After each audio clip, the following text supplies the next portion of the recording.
I'm Kit Porter Van Meter, speaking on November 10th, 2023.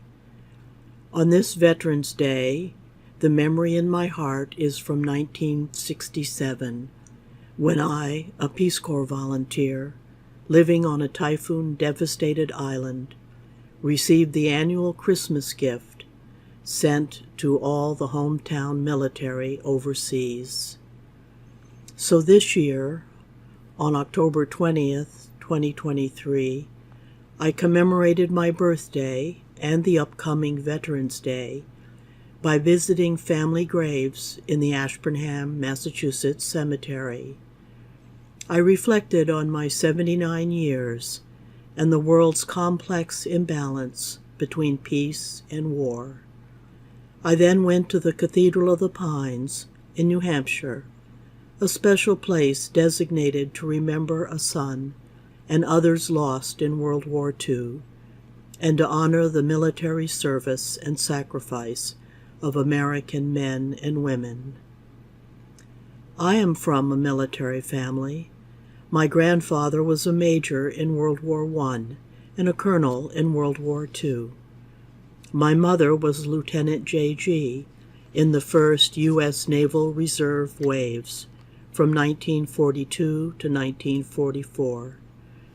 My father was a chief aviation pilot in the U.S. Navy, had a 24-year Navy career that included surviving the 1941 Pearl Harbor attack, flying in the Pacific, and flying transport planes during the Korean War.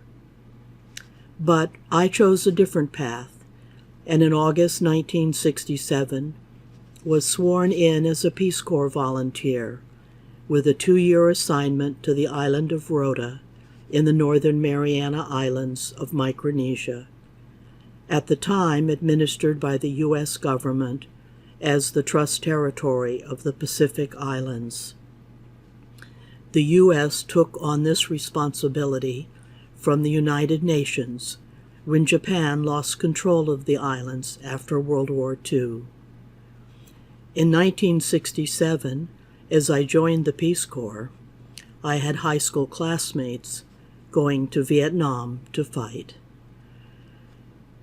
In my new home in the Marianas and Micronesia, evidence of World War II persisted in the islanders' war-related poor health, tragic family stories, bombed buildings, and rusted planes. I visited the site on Tinian, a neighboring island, where the Enola Gay took off to bomb Japan. However, on this birthday trip to Ashburnham, I stopped at the town green to visit a memorial, new to me, with the names listed of participants in World War II, the Korean conflict, and the Vietnam War. I found the name of my mother, Jean Schoonmaker, and her brother, David Schoonmaker, on the World War II memorial. My grandfather, Oliver James Schoonmaker, was listed on the bronze tablet placed on a boulder, dedicated on Armistice Day in 1922.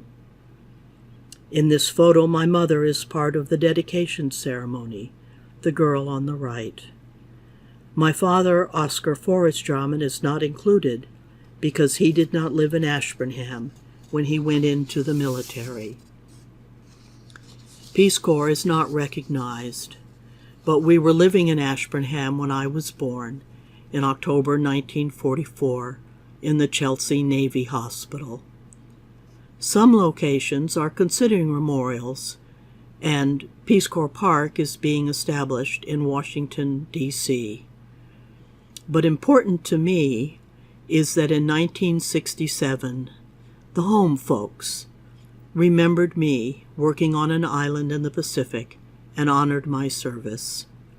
The Community Guild sponsored the Ashburnham Newsletter, sent free to all the residents of the town serving in the armed forces of the United States, and they sent me the Christmas box sent to the local boys in the armed services. I wrote my parents on January 8th, 1968, Your package just arrived, and along with it packages from others and the home folks. We were surprised to receive the home folks package, and corny as it may sound, very pleased. From being on the receiving end, a place I never expected to be, it made us feel very close to Ashburnham, plus the fact that it was filled with so many nice and useful things, everything, some things we can use. I know someone went to a lot of trouble to put it together. So, well, Christmas left us in a low mood and for the first time feel really depressed. At least we have Hershey bars and cigars to enjoy and a tape to listen to. I'll add that never have socks, safety pins, handkerchiefs, candy, playing cards, and much more had so much meaning. In past years, I had worked at the annual country fair to raise money for these boxes.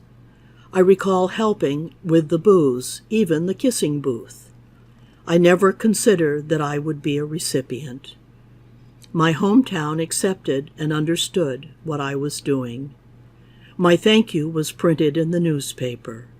It said, "The Ashburnham Newsletter has received 2 additional letters of thanks for Christmas boxes. One was from Mr. and Mrs. Gregory Porter, who are with the Peace Corps on Rota in the Mariana Islands. They say, 'We received your very nice package and felt proud to be included on the list. It made me remember the many country fairs in Ashburnham. Our home here was destroyed in a typhoon, and efforts to build a new one have been going slowly, but we are putting the roof on now and hope to move in next week.'" The other letter was from a soldier stationed in Vietnam. The next year, I donated a craft item for the fair. The press article says, "Ashburnham. Plans are complete for the 17th Annual Country Fair. Proceeds will be for the benefit of local boys in the armed service, 20 of whom are in Vietnam. A special home folks message booth will provide, for a nominal fee, an opportunity to write on special paper with special ink to any friends or relatives in the armed forces. Gifts have been received from Mr. and Mrs. J. Gregory Porter with the Peace Corps in Rota, Mariana Islands." Here I am, speaking on October 20th, 1968. We get the Ashburnham Newsletter once a month, and we enjoy that very much. Between the Ashburnham Newsletter and Mrs. Kubik, we usually get all the extraneous news. Mrs. Kubik sends us most of the clippings. We really appreciate these because a lot of times they tell us about things we wouldn't otherwise know about. And the Ashburnham Newsletter fills in on all sorts of extraneous things. In September 1969, we returned to Massachusetts after completing our 2-year Peace Corps service. Waiting in the pile of mail was Greg's draft notice. It was just 3 months before his 26th birthday, the cutoff date for being drafted. However, a tropical skin condition caused him to fail the physical.